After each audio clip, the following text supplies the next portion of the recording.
Look at the question number 7. Okay. From a point on the ground, the angles of elevation of the bottom and the top of a transmission tower fixed at the top of a 20-meter high building are 45 degree and 60 degree respectively. Okay. Then find the height of the tower. देखिए बहुत ध्यान से सुनिए बेटा। देखिए इस question में कह रहा है कि कोई भी एक ग्राउंड पर फिक्स पॉइंट है। ओके, उस फिक्स पॉइंट से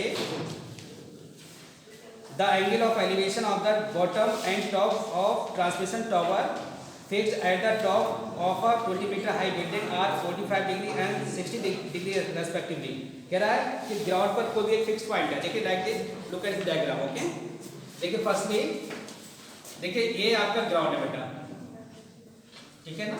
ग्राउंड जो होता है वो हॉरिजॉन्टली होता है, ठीक है। इस ग्राउंड पर कोई भी एक फिक्स पॉइंट है बेटा, बहुत ध्यान से सुनना। ये फिक्स पॉइंट मान लेता हूँ, ठीक। अब इधर बेटा देखिए यहाँ पर ट्रांसमिशन टावर है, ठीक है ना, जो 20 मीटर हाई मतलब 20 मीटर ऊंची बिल्डिंग है उसके ऊपर लगा हुआ है। समझ में आ रहा है आपको? ट्रांसमिशन टावर का मतलब होता है देखिए जो मैग्नेट सिटी होती है जहाँ पर टावर लगाने के लिए हमें स्पेस नहीं मिलता है, ठीक है। तो उस एरिया में जहाँ पर जरूरी है उस टावर का लगाना, ठीक है ना, तो वहाँ पर वो बिल्डिंग के ऊपर लगाते हैं, बिल्डिंग को ऐसे लेआउट करते हैं, ठीक है ना, बेस के रूप में। ओके, तो देखिए कह रहा है कि 20 मीटर ऊंची बिल्डिंग है, ये आपकी 20 मीटर ऊंचाई की बिल्डिंग है, ठीक है बेटा, समझ में आ रहा है आपको? अब इसके ऊपर बेटा देखिए ये आपका ट्रांसमिशन टावर लगा दिया, ये कह रहा है। अब देखिए ये टावर जो भी है इसकी हाइट जानना चाह रहा है, यानी इसकी हाइट हमने मान ली h, यहाँ से यहाँ तक, ठीक है ना। ये 20 मीटर ऊंची बिल्डिंग है यहाँ पे, क्लियर।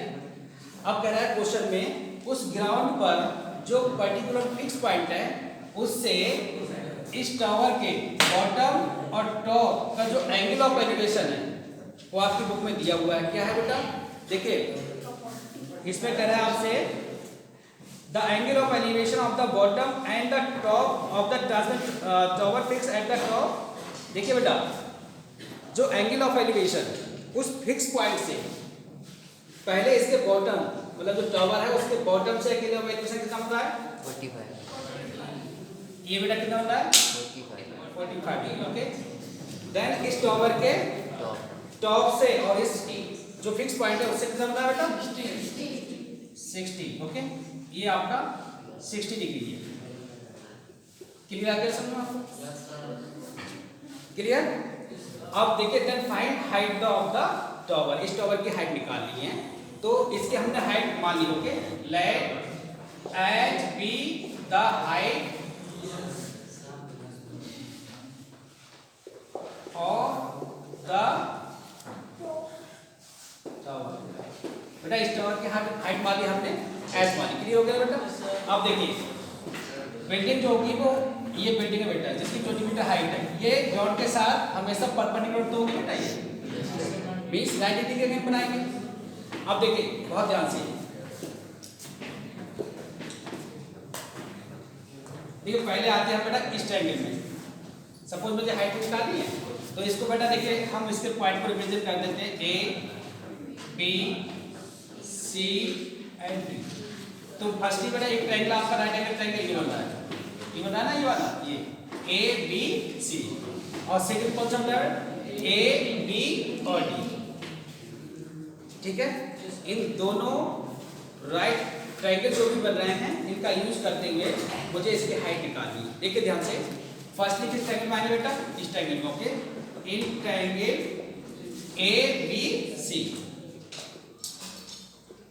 इन विच B पर 90 डिग्री का एंगल बनता है बेटा। Is it clear? क्या समझ आ गया आपको? अब देखिए यहाँ पर देखिए बेटा इस ट्रायंगल में, इन ट्रायंगल ABC में ये वन साइड मुझे कंफर्म है, दूसरी साइड निकालूंगा। ये AB क्यों निकालूंगा बेटा? क्योंकि इसकी मदद से मैं इस पूरे ट्रायंगल में इसकी हाइट निकालूंगा। ओके, तो firstly we have to find the AB। बहुत ध्यान से सुनिए, एक रूल होता है जिसको हमें फाइंड करना होता है उस ट्रायंगल की साइड को ऊपर रखते हैं। अननोन डिवाइड बाय नोन, मुझे जो मालूम कर रहा है उसको ऊपर रखूंगा। ओके, तो इस ट्रायंगल में देखिए अननोन कौन सी साइड होगा, AB, तो AB को मैंने ऊपर रखा in the place of numerator, और जो गिवन है उसको नीचे रखा 20। तो बेटा देखिए इस ट्रायंगल में इस एंगल के सामने इस एंगल की सामने की साइड क्या होगी, परपेंडिकुलर। ठीक है बेटा, तो ये बेस हो गया, ठीक है ना, ये तो हाफ साइड हो गई बेटा, लार्जेस्ट साइड हो गई, तो ये हाफ बेस हो गया बेटा। तो इट मींस ये हमारी देखिए ये बेस है बेटा, तो बेस को मैंने ऊपर रखा है और परपेंडिकुलर को नीचे रखा है, ये तो बेटा। तो देखिए look at this, unknown divide by known means AB over BC, यानी कि base over hypotenuse, base over perpendicular. देखिए सुन लीजिए बहुत ध्यान से, परपेंडिकुलर ओवर बेस क्या होता है बेटा, tan। अब देखिए बेस ओवर परपेंडिकुलर है तो कॉट होगा ना, तो tan का उल्टा होता है बेटा, तो यहाँ पे लिखेंगे कॉट। और कॉट कितना बेटा, एंगल कितना बना ये 45 इस टाइम में। ओके, अब देखें AB over 20 equal to cot 45 की वैल्यू कितनी होती है, 1 होती है ना, tan 45 डिग्री पर और cot 45 डिग्री पर। ओके, उसकी वैल्यू कितनी होती है बेटा, 1 होती है, tan 1। ओके क्लियर, इसकी वैल्यू आपको cot 45 बना दी, then cos मल्टीप्लाई, ठीक है ना, तो it means that AB equal to कितना आ गया बेटा, AB मल्टीप्लाई 1 इक्वल टू 21, यानी कि AB इक्वल टू आ गया 20। ये कितना क्लियर हो गया बेटा।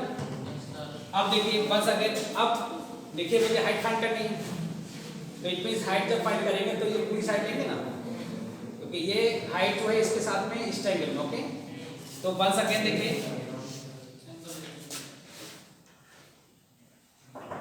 इन triangle ABD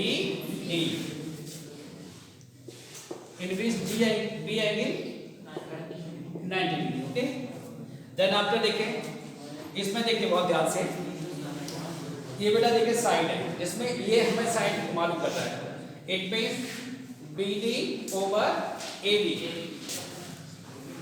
BD over AB, इसे क्लियर।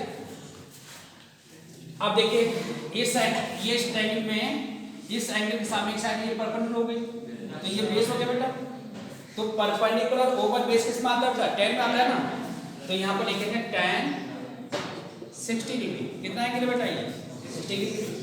देन आप देखिए BD में बेटा देखिए BD देखो बेटा BC प्लस CD, इन दोनों को मिलाकर BD बनते हैं बेटा, समझ आ रहा है आपको।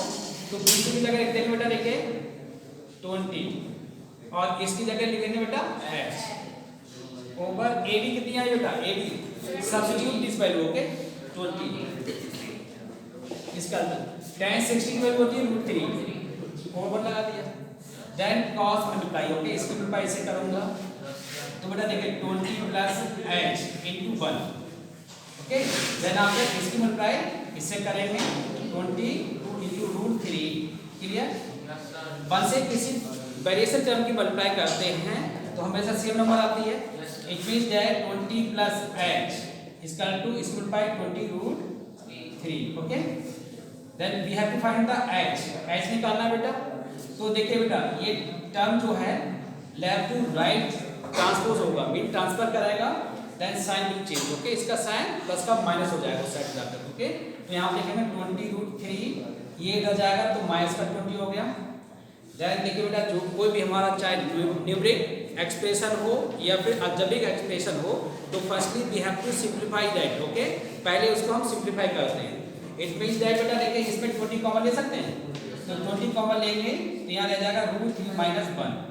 इज इट क्लियर, या तो इतना ही आंसर दे सकते हैं बेटा, यहाँ पर हाइट तो मुझे हाइट तो फाइंड करनी थी ट्रांसवर्सल टावर की, और हाइट मैंने h दी थी, h की वैल्यू मुझे निकालनी थी, तो इट मींस दैट बेटा h कितनी आ गई, this one, this is the exactly answer. अगर आपकी आंसर शीट में कुछ और भी है तो आप आगे कर सकते हैं, 20√3 की वैल्यू √3 से √3 की वैल्यू होती है 1.73। ओके, तो यहाँ पर देखिए 1.73 2 होती है बेटा, 2 लगा दीजिए -1। ओके, देन आपका बेटा देखें 20 अगर इसमें से मैं इसको माइनस करूंगा तो 0.7 मतलब हमें मिलेगा 0.732 then multiply this okay this one answer ये भी आंसर ठीक है बेटा राइट वन और दिस वन आंसर भी ठीक है ओके क्लियर